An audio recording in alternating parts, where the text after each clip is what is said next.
hi. So, I've been doing a few videos at the different museums today, and so what I thought was, I bought some at the Science Museum today, so I'm gonna do a little unwrapping of that in a minute. I think it's really cool because I love science. I've always loved science ever since I was a kid. Never really got the chance to do any real science at school, but again, that's another story. Which I may relate at some other point, and it's around my dyslexia and stuff like that. But anyway, so I went to the Victoria and Albert, I went to the Science Museum, and I went to the Natural History Museum, and I went to the British Museum. So I've been to 4 museums today. Only one of them was I allowed to do any filming in. I've taken photographs of the Victoria and Albert. The other museums, some of them will allow you if you ask permission beforehand, and you have to get a little, like, I forget what the lady said it was now, but it was like a little, for want of a better, like a little chip, little thing that, a little pass that, like, not a press pass, but, you know, something like on those lines where you can, like a little badge or something that you can wear that, like, you know, if security tries to stop you, then you can explain, well, I'm blah blah blah. Anyway, anywho, the thing is, like I say, I'm going to be going back to some of the museums to do some other little videos, and maybe take the tripod and try and do some more, maybe a little bit edited video versions of them. So yeah, had a really good day. And like I say, I went to the Science Museum, one of my favourites, but not the favourite of mine. Natural History Museum. There's a place there, it's called the Cocoon. It's a brand new bit that they built on the Natural History Museum, and it's dedicated to Darwin. So it's like the Darwin Centre. I don't know if I'm pronouncing his name, it's my accent, Darwin? The guy that came up with the theory of evolution anyway. So they've named it after him. It's the Darwin Centre or something, but then the actual building, the way it's designed and the way it's built, it's like a giant cocoon. You know, like a moth or a butterfly would make a cocoon, or something like that. You know, a caterpillar, sorry, you know, would make a cocoon. And it's just like, you know, it's brilliant. I love it. And there's another reason why I like it, and I'm not going to explain that now. It's better if I show it you on video. I think I've already made a video about it actually, sometime earlier this year, but I can't quite remember. I've made that many videos and uploaded that many, I can't quite remember. Anyway, so let's get back to this. So in the Science Museum, now it's something I've been after for a long time.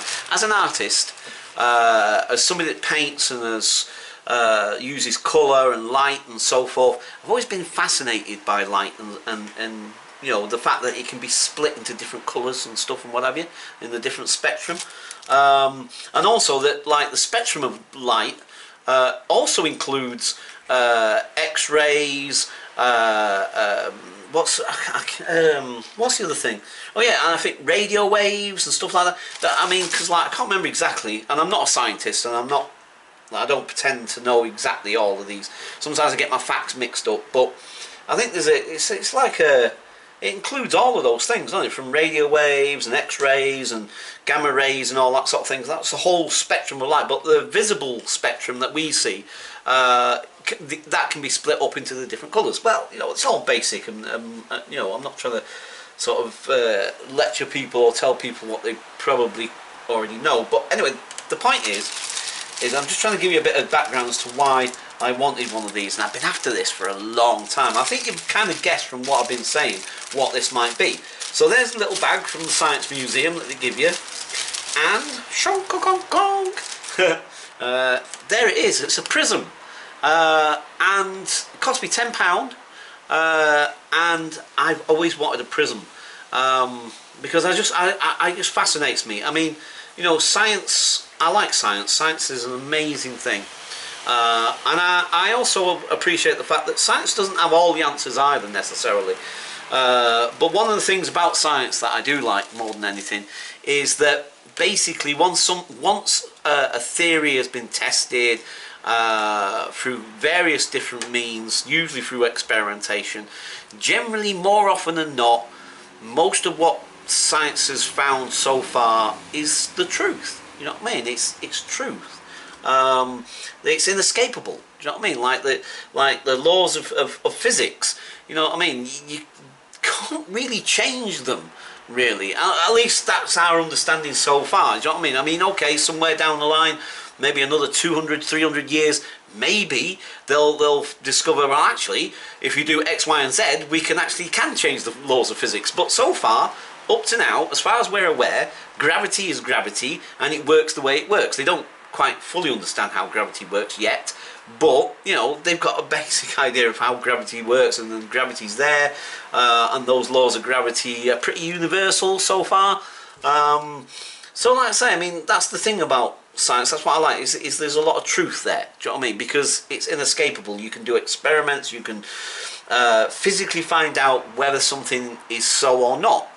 But anyway, and again, I know there'll be some people that might argue about that and say like, well, blah, blah, blah, blah, blah, blah, whatever. Do you know what I mean? So, well, you know, everyone's entitled to their opinions, and that's my opinion. You know, that science basically has a lot of truth in it. So, you know, I know, and that's the other thing. See, the thing is that it's based in truth, but you know, even if that truth then turns out to be a false, you know what I mean? Even if they say like, you know, they do. I mean, it's like when they used to think the Earth was flat, you know, because they were limited on how they could, you know, measure it and this, that, and the other, and blah blah blah. And eventually, somebody come up with the idea or whatever the theory, or you know, proved the point. Well, actually, no, the Earth is round. You know, and that's an indisputable fact now. Do you know what I mean? So, I mean, science can change, but you know, the basic thing about science is it's got a basic truth to it. That's what I like about it. Anyway, I'm just waffling on now. So there it is. Ooh. Feels, yeah, I think it's plastic. I was hoping it was glass. I'd rather have had glass one. Glass would be colder, I think, to the touch, and also it'd be heavier. So although it's kind of heavy, it's not mega heavy, but if that was glass, that would definitely be a lot heavier. And I was hoping it would be glass, to be quite honest, but never mind. So there's the prism. Obviously it's got a little booklet with it. Now I know that from the packaging and from what it says on the packaging as well, I get the sense that this is more aimed at kids than anything. But hey, do you know what I mean? A prism's a prism at the end of the day, and I don't want to go and buy something that's really, really expensive. I mean, this was just about affordable for me, 10 quid. Still quite pricey in a way.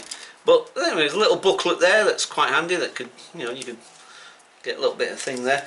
Now, I've just noticed the sun's shining, so what I'm going to do is I'm going to take the camera off the tripod for a minute, and let's go and have a little experiment, shall we?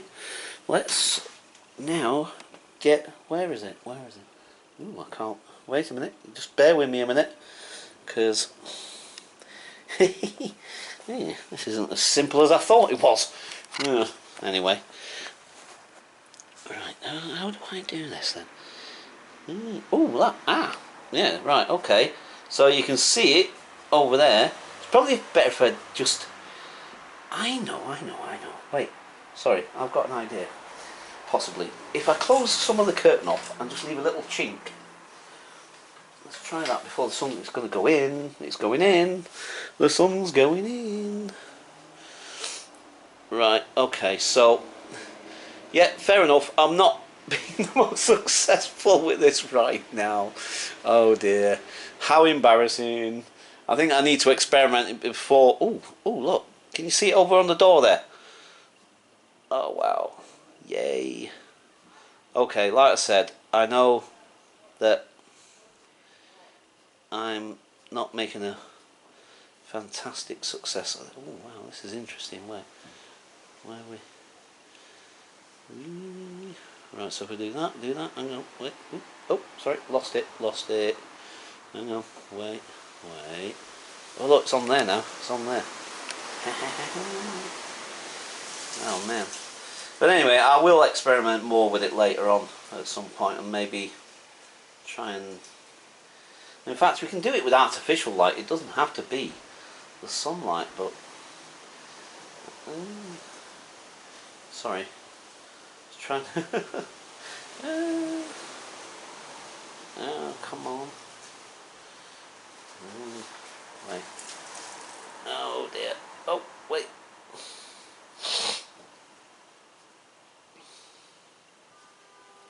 Right, you can see it over there. I know this isn't a very good... oh, look at it on the door just then. Oh, wow. I don't know how well this is looking out there. Right, okay. Let's leave that there for now. But, anyway, I just wanted to do a quick... what's the name of my new little toy, if you want to call it that. So, anywho, like I say, that was... I'm gonna play with that a bit more at some point because I love all that sort of stuff. Right, okay.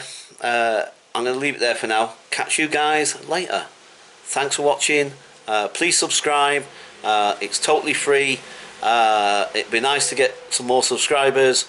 You know, you don't necessarily have to watch the videos if you don't like them. I know they're a bit boring or whatever, a bit naff. I am trying to, the more I'm doing this, the more I'm trying to come up with creative things to do and creative ideas and so forth. Still yet to try and do an abandoned building, which is something I'm definitely looking into to try and do. So stay tuned. Hopefully I'm going to get more creative with this as we go along. Okay, catch you guys later.